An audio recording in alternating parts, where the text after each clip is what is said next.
Hello guys, yan, susubukan natin yung bagong bili kong noodle maker. Pwede rin siya sa yung pambalot ng siomai, yan. Tignan natin kung maganda siya.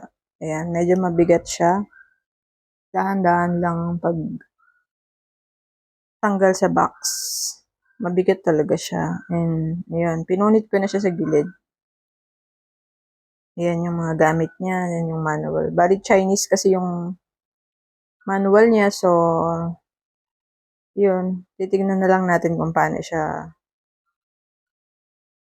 gamitin. Ayan, unbox muna natin siya. Tanggalin muna natin yung mga plastic sa gilid. Ayan. Punasan muna natin yung hindi ko pa siya ganong nagamit. So, ayan. Check muna natin yung mga parts niya. Kala mo na mababasa ko yung Chinese. Ayan. Then, yun yung nasa ano niya. Yung nasa taas. Ayan, ganyan lang siya. Ayan. So, tatry natin kung gumagana siya. Yun.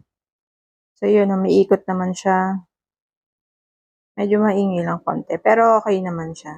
Hindi naman ganun kaingay.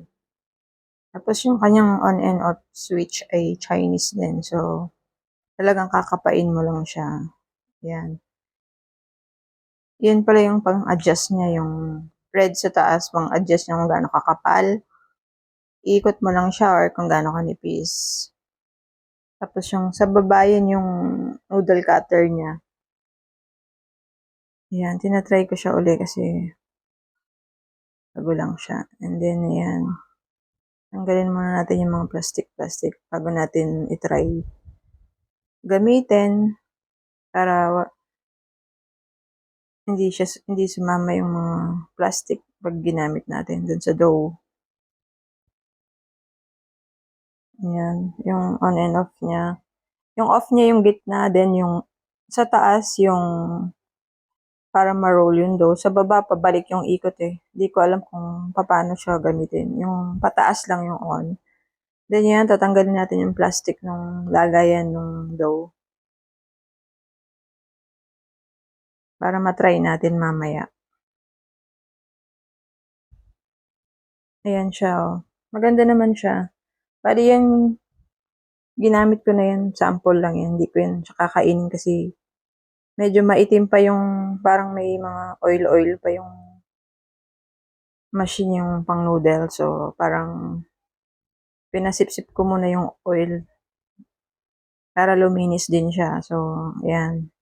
Yan naman, pwede siyang tanggalin para gawin mo munang sheet yung dough mo para manipis. Tanggalin mo muna siya para hindi siya kagad mag-cut ng noodles. Maingat lang kasi medyo matalim yung pang-cut ng noodles. No? Yung dahan-dahan lang din. Tsaka mabigat din siya. So, yan siya. Tatanggalin muna siya para pwedeng mag-cut, para maging hindi siya kagad noodles, kundi sheet muna yung lalabas dun sa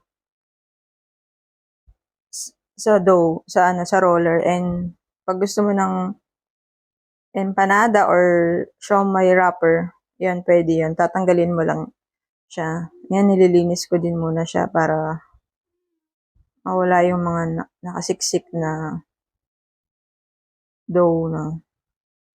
Bali yung dough na hindi ko yun kakainin. Gumawa lang ako na para malinis yung roller ko. Siguro pwede rin siyang hugasan ng tubig kaso hindi ko pa na-try kasi